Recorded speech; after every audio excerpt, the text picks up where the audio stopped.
وہ بیت اللہ کا طواف کر رہا تھا اور کہہ رہا تھا، اے میرے پروردگار، میری سواری کو محمد کی طرف پھیر دے اور اسے میرا دست و بازو بنا دے۔ میں نے اس بوڑھے کو جب یہ شعر پڑھتے سنا تو لوگوں سے پوچھا، یہ کون ہے؟ لوگوں نے بتایا، یہ عبد المطلب بن ہاشم ہیں۔ انہوں نے اپنے پوتے کو اپنے ایک اونٹ کی تلاش میں بھیجا ہے۔ وہ اونٹ گم ہو گیا ہے اور وہ پوتا ایسا ہے، جب بھی کسی گمشدہ چیز کی تلاش میں اسے بھیجا جاتا ہے تو وہ چیز لے کر ہی آتا ہے۔ پوتے سے پہلے یہ اپنے بیٹوں کو بھی اس اونٹ کی تلاش میں بھیج چکے ہیں، لیکن وہ ناکام لوٹ آئے ہیں۔ اب چونکہ پوتے کو گئے ہوئے کافی دیر ہو گئی ہے، اس لیے پریشان ہیں اور دعا مانگ رہے ہیں۔ تھوڑی ہی دیر گزری تھی کہ میں نے دیکھا آپ صلی اللہ علیہ وسلم اونٹ کو لیے تشریف لا رہے ہیں۔ حضرت عبد المطلب نے آپ کو دیکھ کر کہا، میرے بیٹے، میں تمہارے لیے اس قدر فکر مند ہو گیا تھا کہ شاید اس کا اثر کبھی میرے دل سے نہ جائے۔ ناظرین، حضرت عبد المطلب کی بیوی کا نام رقیہ بن ابو سیفی تھا۔ وہ فرماتی ہیں کہ قریش کئی سال سے سخت قحط سالی کا شکار تھے۔ بارشیں بالکل بند تھی۔ سب لوگ پریشان تھے کہ اسی زمانے میں میں نے خواب دیکھا۔ کوئی شخص خواب میں کہہ رہا تھا، اے قریش کے لوگوں، تم میں سے ایک نبی ظاہر ہونے والا ہے۔ اس کے ظہور کا وقت آ گیا ہے۔ اس کے ذریعے تمہیں زندگی ملے گی، یعنی خوب بارشیں ہوں گی، سرسبزی اور شادابی ہوگی۔ تم اپنے لوگوں میں سے ایک ایسا شخص تلاش کرو جو لمبے قد کا ہو، گورے رنگ کا ہو، اس کی پلکیں گھنی ہوں، بھویں اور ابرو ملے ہوئے ہوں۔ وہ شخص اپنی تمام اولاد کے ساتھ نکلے اور تم میں سے ہر خاندان کا ایک آدمی نکلے۔ سب پاک صاف ہوں اور خوشبو لگائیں۔ وہ حجر اسود کو بوسہ دیں، پھر سب جبل ابو قیس پر چڑھ جائیں۔ پھر وہ شخص جس کا حلیہ بتایا گیا ہے آگے بڑھے اور بارش کی دعا مانگے، اور تم سب آمین کہو تو بارش ہو جائے گی۔ صبح ہوئی تو حضرت عبد المطلب کی اہلیہ نے اپنا یہ خواب قریش سے بیان کیا۔ انہوں نے نشانیوں کو تلاش کیا تو سب کی سب نشانیاں انہیں حضرت عبد المطلب میں مل گئیں۔ چنانچہ سب ان کے پاس جمع ہوئے۔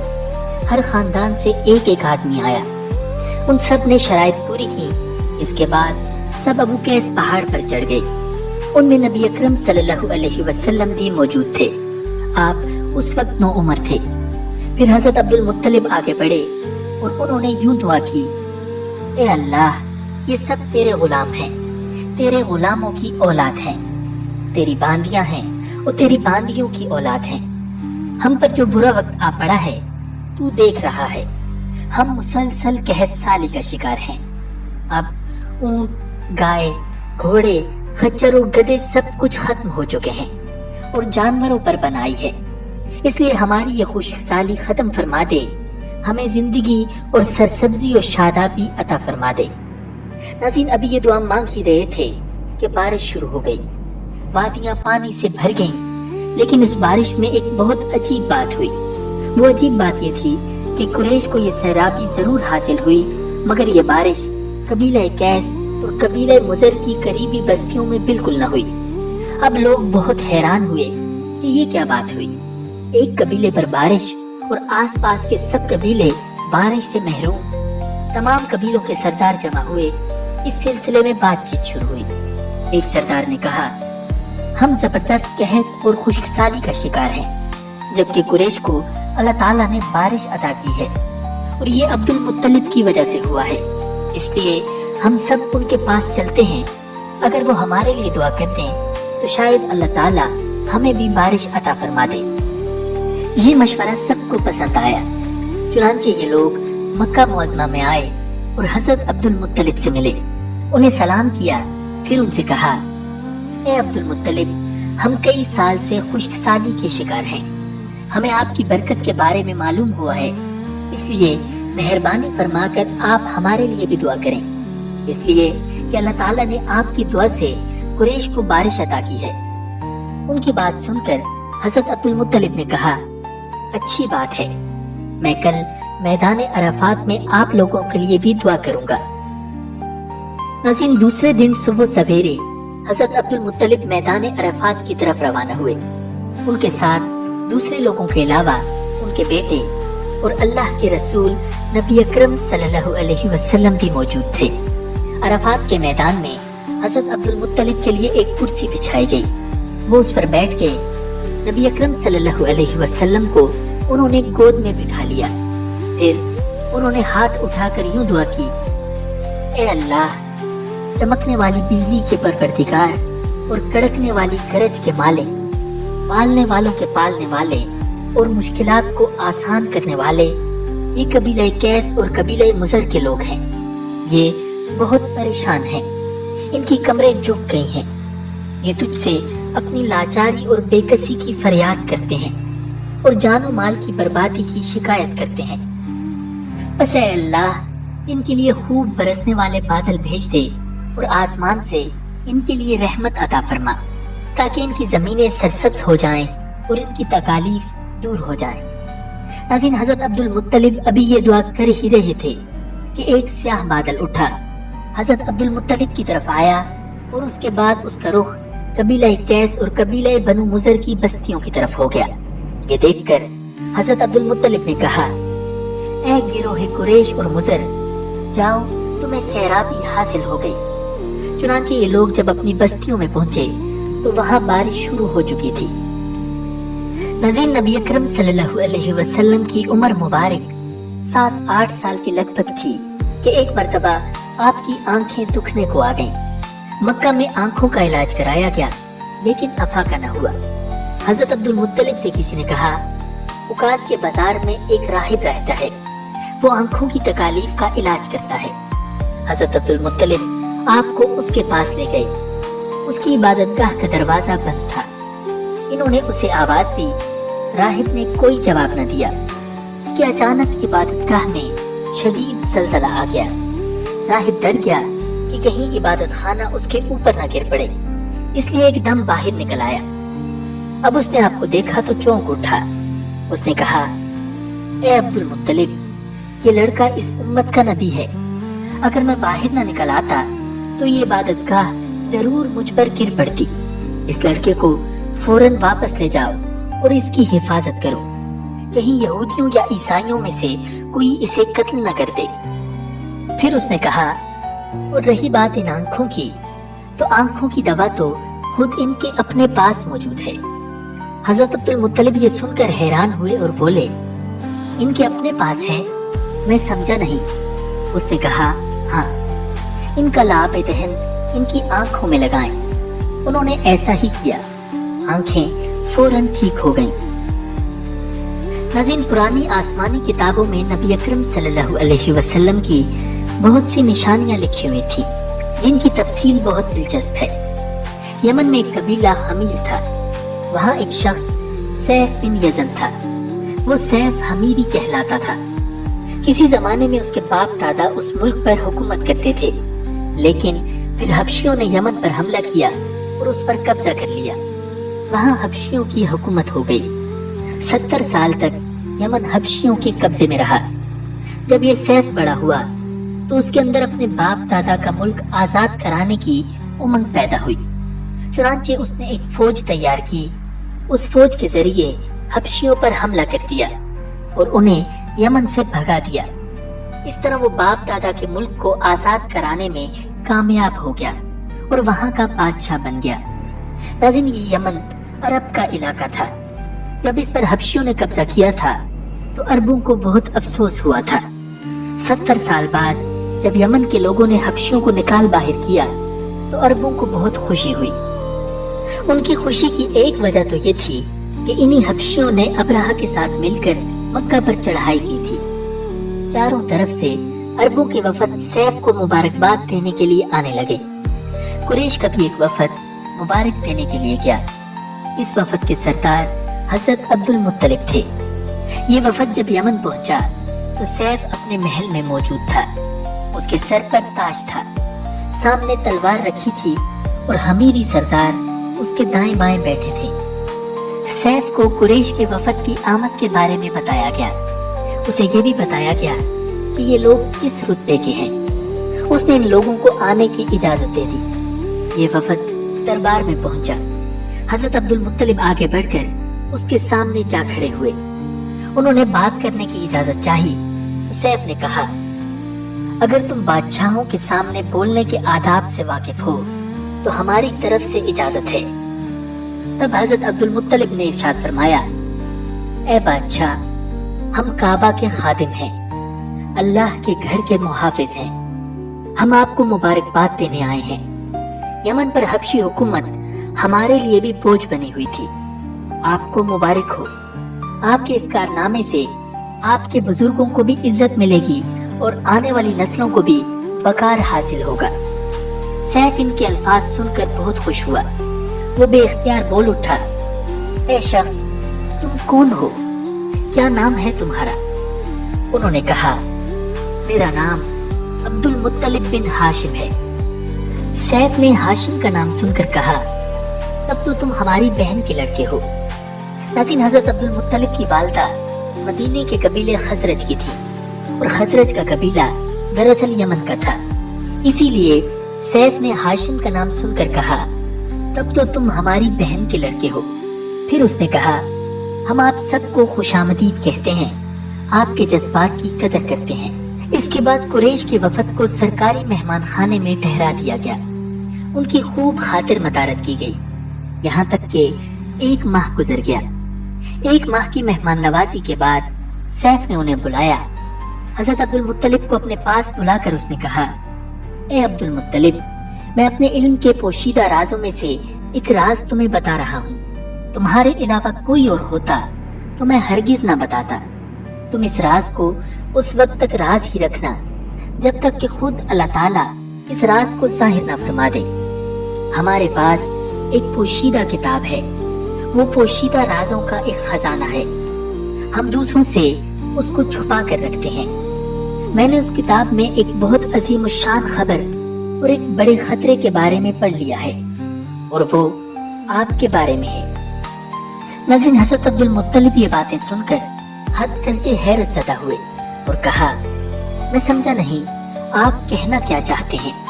اس نے کہا سنو عبد المطلب، جب تہامہ کی وادی یعنی مکہ میں ایک ایسا بچہ پیدا ہو جس کے دونوں کندھوں کے درمیان بالوں کا گچھا یعنی مہر نبوت ہو تو اسے امامت اور سرداری حاصل ہوگی، اور اس کی وجہ سے تمہیں قیامت تک کے لیے اعزاز ملے گا، عزت ملے گی۔ حضرت عبد المطلب نے یہ سن کر کہا اے بادشاہ، اللہ کرے آپ کو بھی ایسی خوشبختی میسر آئے۔ آپ کی ہیبت مجھے روک رہی ہے، ورنہ میں آپ سے پوچھتا کہ اس بچے کا زمانہ کب ہوگا۔ بادشاہ نے جواب میں کہا یہی اس کا زمانہ ہے، وہ اسی زمانے میں پیدا ہوگا یا پیدا ہو چکا ہے۔ اس کا نام محمد ہوگا، اس کی والدہ کا انتقال ہو جائے گا، اس کے دادا اور چچا اس کی پرورش کریں گے، ہم بھی اس کے آرزومند رہے کہ وہ بچہ ہمارے ہاں پیدا ہو۔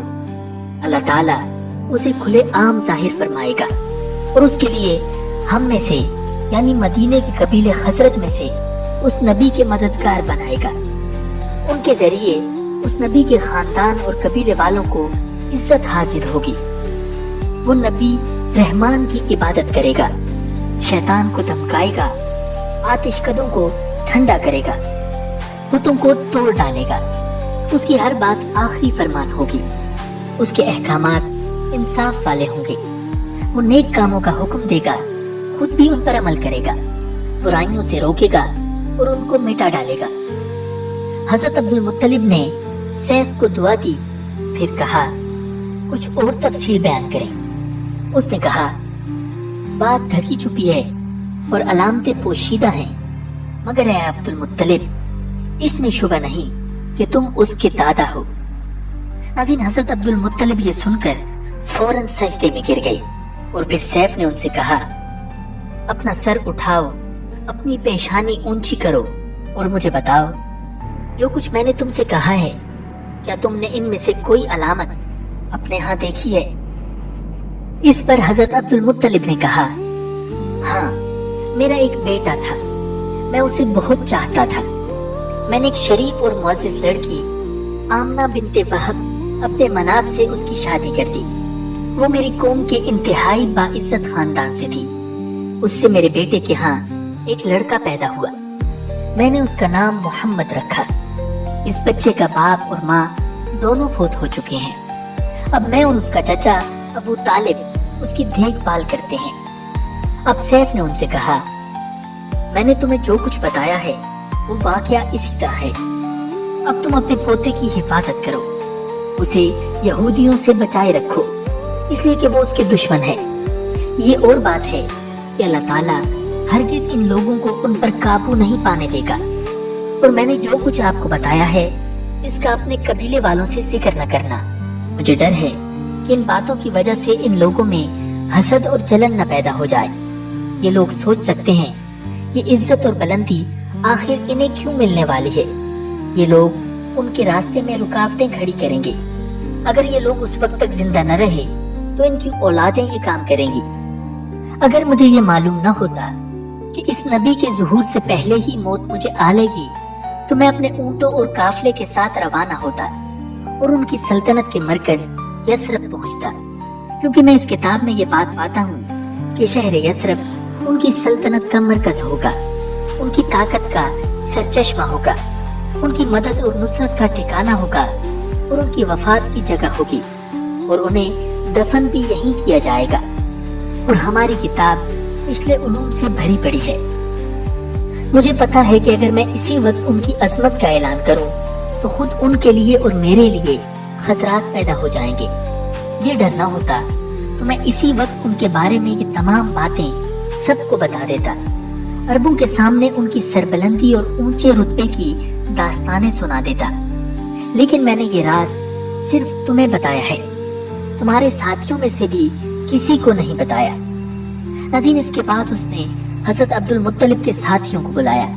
ان میں سے ہر ایک کو 10 حبشی غلام، 10 حبشی باندیاں اور دھاری دار یمنی چادریں، بڑی مقدار میں سونا چاندی، 100 اونٹ اور عنبر کے بھرے ڈبے دیے۔ پھر حضرت عبد المطلب کو اس سے 10 گنا زیادہ دیا اور بولا، سال گزرنے پر میرے پاس ان کی خبر لے کر آنا اور ان کے حالات بتانا۔ مگر سال گزرنے سے پہلے ہی اس بادشاہ کا انتقال ہو گیا۔ حضرت عبد المطلب اکثر اس بادشاہ کا ذکر کیا کرتے تھے۔ ناظرین، آپ صلی اللہ علیہ وسلم کی عمر 8 سال کی ہوئی تو حضرت عبد المطلب کا انتقال ہو گیا۔ اس طرح ایک عظیم سرپرست کا ساتھ چھوٹ گیا۔ اس وقت حضرت عبد المطلب کی عمر 95 سال تھی۔ تاریخ کی بعض کتابوں میں ان کی عمر اس سے بھی زیادہ لکھی ہے۔ جس وقت حضرت عبد المطلب کا انتقال ہوا، آپ ان کی چارپائی کے پاس موجود تھے۔ آپ رونے لگے۔ حضرت عبد المطلب کو اجمن کے مقام پر ان کے دادا قصی کے پاس دفن کیا گیا، اور مرنے سے پہلے انہوں نے نبی اکرم صلی اللہ علیہ وسلم کو اپنے بیٹے ابو طالب کے حوالے کر دیا۔ ناظرین، اب حضرت ابو طالب آپ صلی اللہ علیہ وسلم کے نگران ہوئے۔ انہیں بھی آپ سے بے تحاشا محبت تھی۔ ان کے بھائی حضرت عباس اور حضرت زبیر بھی آپ کا بہت خیال رکھتے تھے۔ پھر حضرت زبیر بھی انتقال کر گئے تو آپ صلی اللہ علیہ وسلم کی نگرانی آپ کے چچا حضرت ابو طالب ہی کرتے رہے۔ جب انہوں نے آپ صلی اللہ علیہ وسلم کی برکات دیکھی، معجزے دیکھے، تو ان کی محبت میں اور اضافہ ہو گیا۔ یہ مالی اعتبار سے کافی کمزور تھے۔ 2 وقت سارے گھرانے کو پیٹ بھر کر کھانا نہیں ملتا تھا، لیکن جب نبی اکرم صلی اللہ علیہ وسلم ان کے ساتھ کھانا کھاتے تو تھوڑا کھانا بھی ان سب کے لیے کافی ہو جاتا، سب کے پیٹ بھر جاتے۔ اسی لیے جب دوپہر یا رات کے کھانے کا وقت ہوتا تو سب دسترخوان پر بیٹھتے تو حضرت ابو طالب ان سے کہتے، ابھی کھانا شروع نہ کرو، میرا بیٹا آ جائے پھر شروع کرنا۔ پھر آپ صلی اللہ علیہ وسلم تشریف لے آتے اور ان کے ساتھ بیٹھ جاتے۔ آپ کی برکت اس طرح ظاہر ہوتی کہ سب کے سیر ہونے کے بعد بھی کھانا بچ جاتا۔ اگر دودھ ہوتا تو پہلے نبی اکرم صلی اللہ علیہ وسلم کو پینے کے لیے دیا جاتا، پھر ابو طالب کے بیٹے پیتے، یہاں تک کہ ایک ہی پیالے سے سب کے سب دودھ پی لیتے، خوب سیر ہو جاتے اور دودھ پھر بھی بچ جاتا۔ ناظرین، حضرت ابو طالب کے لیے ایک تکیہ رکھا رہتا تھا، وہ اس سے ٹیک لگا کر بیٹھتے تھے۔ نبی اکرم صلی اللہ علیہ وسلم تشریف لاتے تو آ کر سیدھے اس تکیے کے ساتھ بیٹھ جاتے۔ یہ دیکھ کر حضرت ابو طالب کہتے، میرے بیٹے کو اپنے بلند مرتبے کا احساس ہے۔ ناظرین، ایک بار مکہ میں قحط پڑ گیا، بارش بالکل نہ ہوئی۔ لوگ ایک دوسرے سے کہتے تھے لات اور عزا سے بارش کی دعا کرو، کچھ کہتے تھے تیسرے بڑے بت منات پر بھروسہ کرو۔ اسی دوران ایک بوڑھے نے کہا، تم حق اور سچائی سے بھاگ رہے ہو، تم میں ابراہیم علیہ السلام اور اسماعیل علیہ السلام کی نشانی موجود ہے، تم اسے چھوڑ کر غلط راستے پر کیوں جا رہے ہو؟ اس پر لوگوں نے اس سے کہا، کیا آپ کی مراد ابو طالب سے ہے؟ اس نے جواب میں کہا، ہاں، میں یہی کہنا چاہتا ہوں۔ اب سب لوگ حضرت ابو طالب کے گھر کی طرف چلے۔ وہاں پہنچ کر انہوں نے دروازے پر دستک دی تو ایک خوبصورت آدمی باہر آیا۔ اس نے تہبند لپیٹ رکھا تھا۔ سب لوگ اس کی طرف بڑھے اور بولے، اے ابو طالب، وادی میں قحط پڑا ہے، بچے بھوکے مر رہے ہیں، اس لیے آؤ اور ہمارے لیے بارش کی دعا کرو۔ چنانچہ حضرت ابو طالب باہر آئے، ان کے ساتھ نبی اکرم صلی اللہ علیہ وسلم بھی موجود تھے۔ آپ ایسے لگ رہے تھے جیسے اندھیرے میں سورج نکل آیا ہو۔ حضرت ابو طالب کے ساتھ اور بھی بچے تھے، لیکن انہوں نے آپ ہی کا بازو پکڑا ہوا تھا۔ اس کے بعد حضرت ابو طالب نے آپ کی انگلی پکڑ کر کعبے کا طواف کیا۔ یہ طواف کر رہے تھے اور دوسرے لوگ آسمان کی طرف نظر اٹھا اٹھا کر دیکھ رہے تھے، جہاں بادل کا ایک ٹکڑا بھی نہیں تھا۔ لیکن پھر اچانک ہر طرف سے گھنے بادل آنے لگے۔ اس قدر زوردار بارش ہوئی کہ شہر اور جنگل سیراب ہو گئے۔ ناظرین، حضرت ابو طالب ایک بار ذی الحجاز کے میلے میں گئے۔ یہ جگہ عرفات سے تقریباً 8 کلومیٹر دور ہے۔ ان کے ساتھ نبی اکرم صلی اللہ علیہ وسلم بھی موجود تھے۔ ایسے میں حضرت ابو طالب کو پیاس محسوس ہوئی۔ انہوں نے آپ صلی اللہ علیہ وسلم سے کہا، بھتیجے، مجھے پیاس لگی ہے۔ یہ بات انہوں نے اس لیے نہیں کہی تھی کہ آپ کے پاس پانی تھا، بلکہ اپنی بے چینی ظاہر کرنے کے لیے کہی تھی۔ چچا کی بات سن کر آپ فوراً سواری سے اتر آئے اور بولے، چچا جان، آپ کو پیاس لگی ہے؟ انہوں نے کہا، ہاں بھتیجے، پیاس لگی ہے۔ یہ سنتے ہی آپ صلی اللہ علیہ وسلم نے ایک پتھر پر اپنا پاؤں مارا۔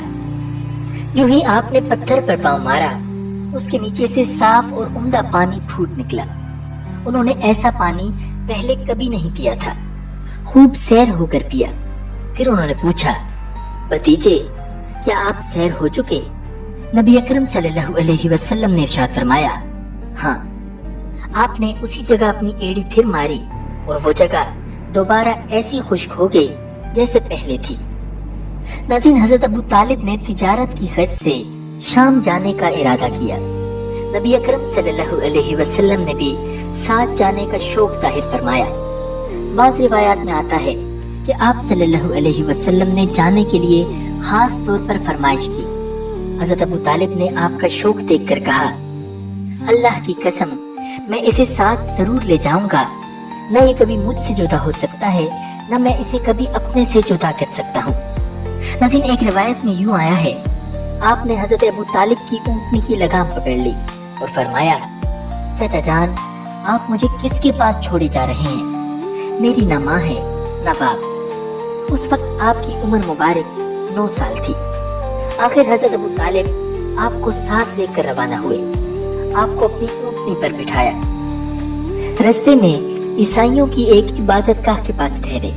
خانقاہ کے راہب نے نبی اکرم صلی اللہ علیہ وسلم کو دیکھا تو چونک اٹھا۔ اس نے حضرت ابو طالب سے پوچھا، یہ لڑکا تمہارا کون ہے؟ انہوں نے جواب دیا، یہ میرا بیٹا ہے۔ یہ سن کر راہب نے کہا، یہ تمہارا بیٹا نہیں ہو سکتا۔ یہ سن کر حضرت ابو طالب بہت حیران ہوئے، بولے، کیا مطلب؟ یہ کیوں میرا بیٹا نہیں ہو سکتا؟ اس نے کہا، یہ ممکن ہی نہیں کہ اس لڑکے کا باپ زندہ ہو، یہ نبی ہے۔ مطلب یہ تھا کہ ان میں جو نشانیاں ہیں وہ دنیا کے آخری نبی کی ہیں، اور ان کی ایک علامت یہ ہے کہ وہ یتیم ہوں گے۔ ان کے باپ کا انتقال اسی زمانے میں ہو جائے گا جبکہ وہ ابھی پیدا ہونے والے ہوں گے۔ اس لڑکے میں آنے والے نبی کی تمام علامات موجود ہیں۔ ان کی ایک نشانی یہ ہے کہ بچپن میں ان کی والدہ کا بھی انتقال ہو جائے گا۔ اب حضرت ابو طالب نے اس راہب سے پوچھا، نبی کیا ہوتا ہے؟